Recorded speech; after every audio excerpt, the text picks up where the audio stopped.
दिव्या को देखने लड़के वाले आए हैं, लेकिन उनकी बातों से लग रहा है कि वो लंबी लंबी फेंक रहे हैं।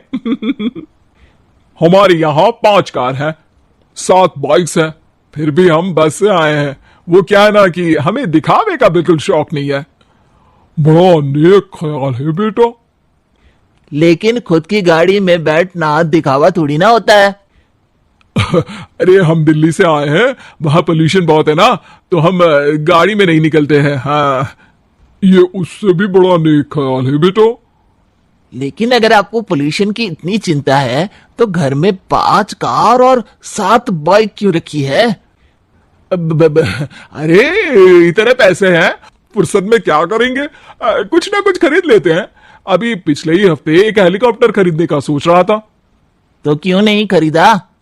अरे उसके पंखे हवा ज्यादा देते हैं, हमारी माँ को ठंड बहुत लगती है ना, अब बुजुर्गों का ध्यान रखना पड़ता है ना। अरे वाह वाह, ये तो बहुत बड़ा ऊंचा और नेक ख्याल है। हम कैसे मान ले कि ये लोग झूठ नहीं बोल रहे हैं? अरे हमारा परिवार झूठ नहीं बोलता। दिल्ली शहर में किसी से भी पूछ लीजिएगा, हमारे बेटे का बड़े लोगों में उठना बैठना है। हाँ। अरे छोटो चुप रह, इतने बड़े लोग हैं, झूठ क्यों बोलेंगे? हमारी फैक्ट्री है, और ऐसी फैक्ट्री कि यहाँ ग्राहक आया, इधर सामान बनाया जल्दी जल्दी, और हम हर काम ना जल्दी करते हैं। हाँ वही तो, तब जल्दी जल्दी अपनी बेटी का हाथ हमारे बेटे के हाथ में दे दीजिए। दिव्या के पिताजी दिव्या के भाई छोटू की एक भी बात न मानते हुए दिव्या की शादी दिल्ली के इस फेंकू परिवार में करवा देते हैं। जब दिव्या ससुराल पहुंचती है तब, आपकी कार्स और बाइक्स कहाँ है? मुझे बाहर जाना था किसी काम से। कार और बाइक्स? कौन सी कार और बाइक्स? अरे जब आप मुझे देखने आए थे तो कहा था ना कि आपके यहाँ 5 कार्स हैं और 7 बाइक्स हैं। हाँ हाँ उस दिन थी, आज नहीं है। है? आज कहाँ गई? अरे जिनकी थी वो ले गए। मतलब वो आपकी नहीं थी? आपने तो कहा था हमारे घर पर है। हाँ घर पर थी, बाबूजी का एक पार्ट टाइम काम है कार और बाइक धोने का। उस दिन घर पे 5 कार और 7 बाइक्स थी तो बोल दिया था। अरे झूठ थोड़ी ना बोला है, जैसा था वैसा बोल दिया। और वो हेलीकॉप्टर खरीदने वाली बात, वो झूठ थी क्या? अरे बिल्कुल नहीं, शहर में एक नई कंपनी आई है पंखे की, जिसके पंखे बड़े हैं, कंपनी का नाम हेलीकॉप्टर रखा है। जब लेने गए तो हवा बहुत तेज फेंक रहा था, तो माँ ने बोला ठंडी लगेगी बेटा। वैसे भी दिल्ली में ठंड ज्यादा होती है ना। झूठ कहां बोला मैंने, जैसा था वैसा बोल दिया।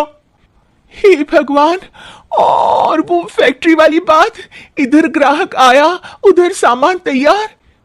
अरे वो भी तो बिल्कुल सही है, मेरा ना पानी पूरी का ठेला है, इधर ग्राहक आता है उधर पानी पूरी बना देता हूँ। अरे झूठ कहां बोला, जैसा था वैसा बोल दिया।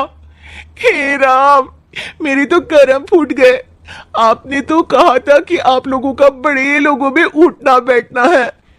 अरे है तो, पहले मैं बहुत बड़े लोगों के यहाँ नौकर था, जब भी कोई गलती करता तो वो मुझसे उठक बैठक लगवा देते। हो गया ना बड़े लोगों में उठना बैठना। दिव्या अपने साथ हुए धोखे पर रोने लगती है और ठान लेती है कि वो ससुराल वालों को लाइन पर लाकर ही रहेगी और उनकी ये झूठ बोलने वाली आदत छुड़वा कर रहेगी। आप लोग खाने में क्या लेंगे? करेला खा लूंगा। अरे मुझे तो टिंडे खाने हैं। कद्दू खाऊंगा। अच्छी बात है, खाने की टेबल पर मिलते हैं।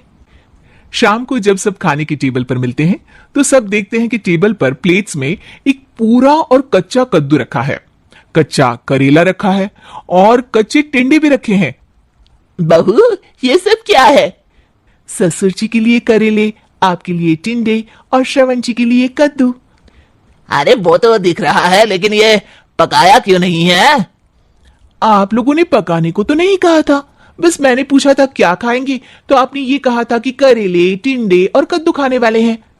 ये क्या मजाक है दिव्या, तुम झूठ बोल रही हो। अरे मजाक कहा है, आपने कहा कद्दू खाएंगे तो खाइए, ऐसे थोड़ी ना कहा था कि पका हुआ खाएंगे। और वो आप क्या कहते हैं, जैसा था वैसा बोल दिया। झूठ कहां बोला मैंने? दिव्या की बात सुनकर समझकर सब शर्मिंदा हो जाते हैं और उन्हें अपने किए और झूठ बोलने की आदत पर पछतावा होता है। दिव्या समझदारी दिखाते हुए उन्हें सच के रास्ते पर चलने और किसी से मजाक में भी झूठ ना बोलने की सीख देती है और उनके काम में मदद करके उनके काम को और बड़ा बनाने में मदद करने लग जाती है।